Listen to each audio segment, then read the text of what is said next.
Hello everybody and welcome back to this series on Mark's Gospel. Last time we saw the tension starting to get built up between the religious leaders and Jesus the Messiah, the Son of God. And today we're going to see that continue to escalate as we get into today's text. So without any further ado, let's get straight into Mark's Gospel.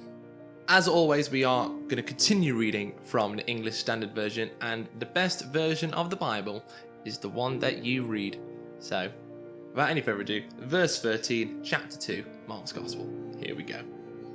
He went out again beside the sea, and all the crowd was coming to him, and he was teaching them.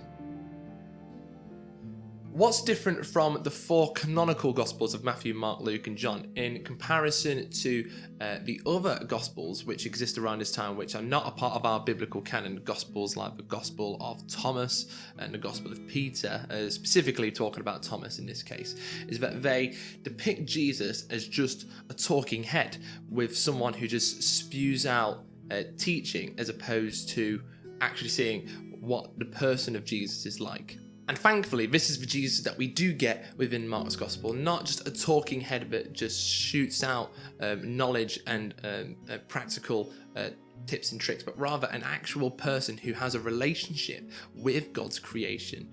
And so through that, we actually not just understand his teaching, but we see how that teaching has been applied through his life and through his ministry.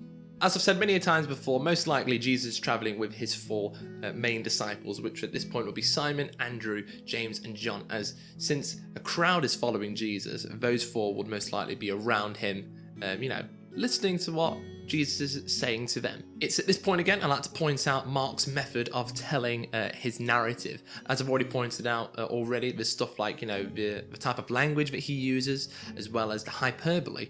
But in this situation, he's just carrying on the story and not letting us sit and really lament on what's actually going on. It's a continuous story from the paralytic immediately into this story right here with Jesus walking on the beach. So what's Jesus doing on the beach? Well, let's keep on reading and we'll see.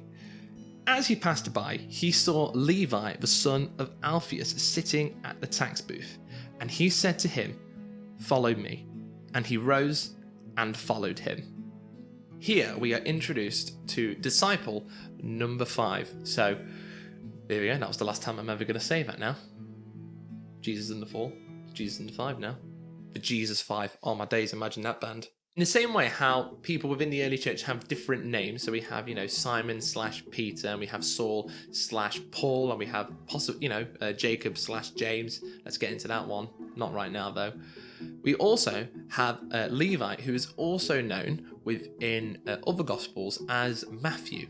This is the same Matthew who would later on write Matthew's Gospel, and he again would most likely use Mark as a source, but on top of that he's actually using his own personal experience when it comes to how Jesus lived his life. For the purposes then of this Mark style, and I want to maintain what the author's saying, I'm just going to keep referring to the tax collector as Levi until chapter 3 when his name is officially renamed as Matthew, in the same way how I'm maintaining Simon's name as Simon until his name change to Peter.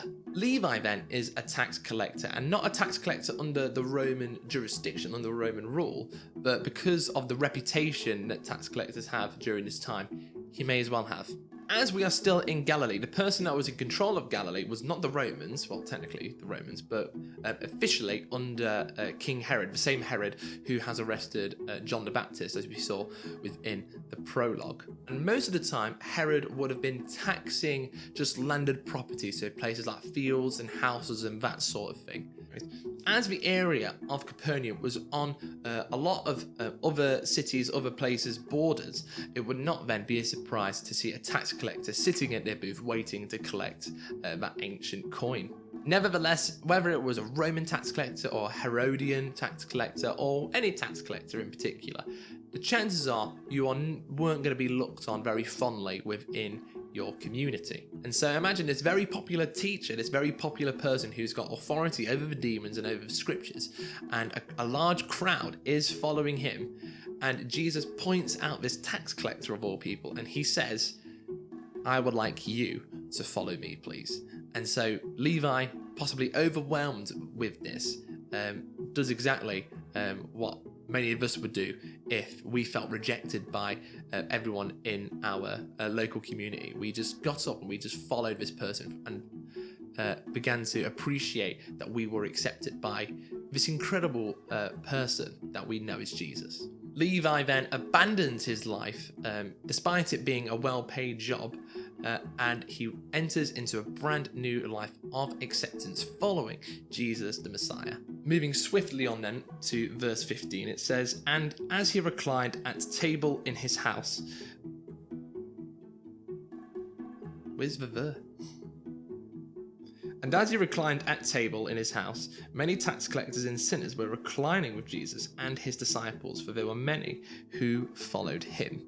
So here we see Jesus then reclining at the table at Levi's house, and this scene is very similar to what we see in the other synoptic accounts. The thing to bring our attention is that we see other tax collectors and other sinners reclining at the table with Jesus within Levi's house.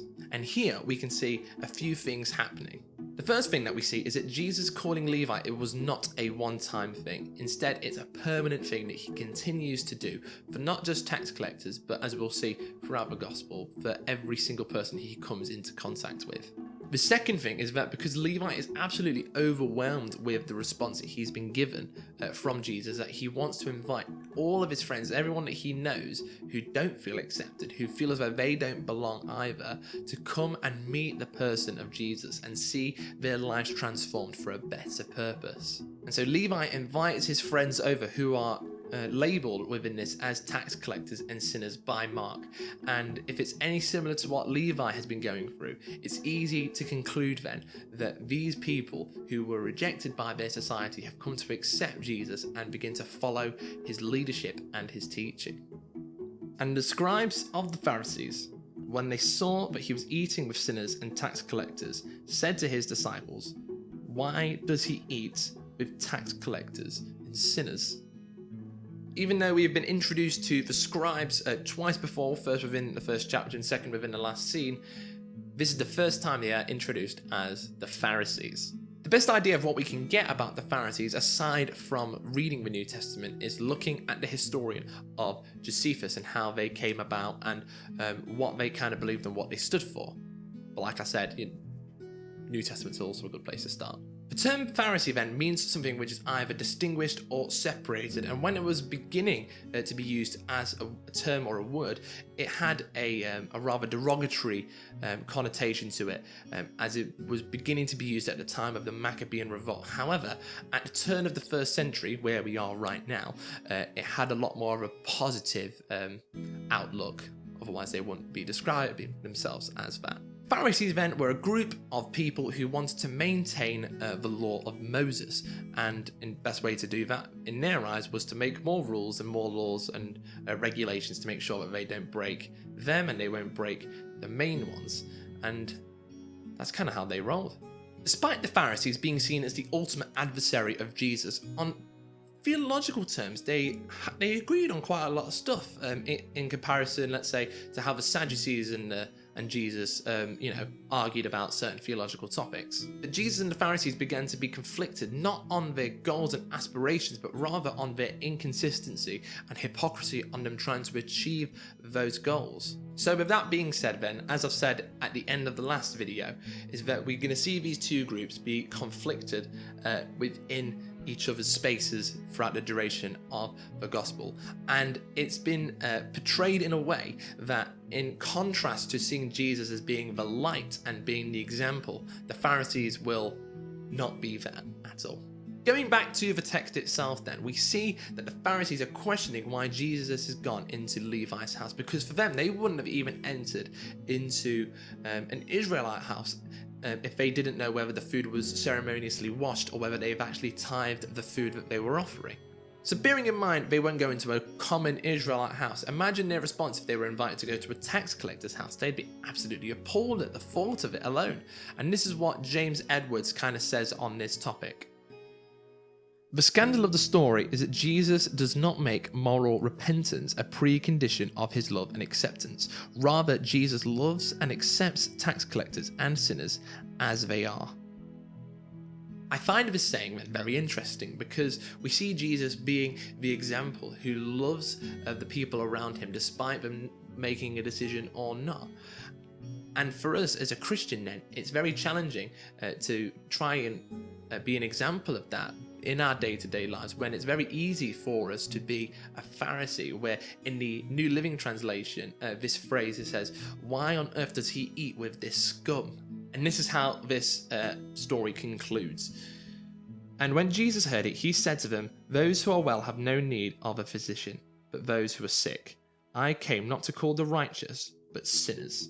Jesus responds then to the Pharisees by using a famous proverb, not one that we find within Proverbs, but one that was just around at this time within Israel's history. But Jesus takes this proverb and he applies it to his own ministry, saying that he has come not for those who think that they're well, but those who are ill. Needless to say, if I was to give one sentence or one phrase that helps sums up Jesus' ministry, aside from John 3:16, of course, I think I would pick this one right here. This call then can be seen as an invitation to the banquet, where we see Jesus now not just being the guest of honor within Levi's house, but he's actually now being the host of the grand party, where every single person is invited, whether they're tax collectors or sinners or somewhere in between, of which I think we all are to an extent, that we are all invited to come and dine with Jesus, the Messiah, the Son of God. And that is it. That's where I'm going to wrap it up for today. A bit shorter this week, I believe, but hopefully we can all take something away from it. Just a few friendly reminders. I think at some point in time today, I'm going to say 4 p.m.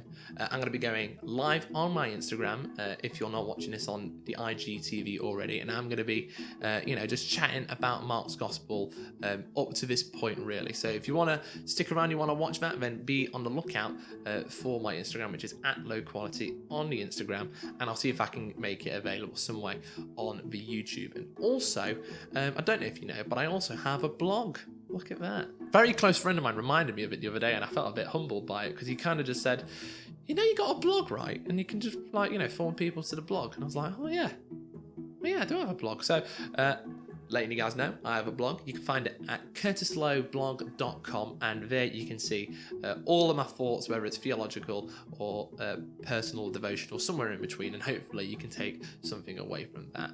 And as always, thank you guys ever so much for watching. If you've got any questions, then please do let me know, and I'll see if I can answer them either on the live stream at some point today, if you're watching this on the 12th of June at 4 p.m, and if not, I can try and answer them at some point in the future. But hopefully you're all still staying safe. As always, God bless to each and every single one of you, and hopefully I will see you next time. Goodbye.